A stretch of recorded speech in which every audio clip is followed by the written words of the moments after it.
at Ayala Mall Terraces, Fairview Terraces.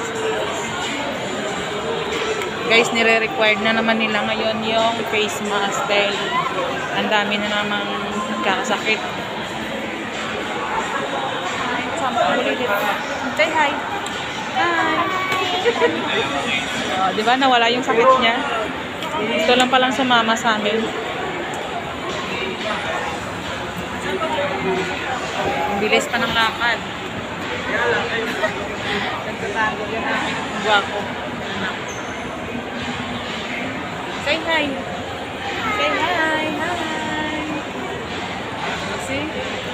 Say hi naman. Ito lang palang sumama ni Inday sa amin.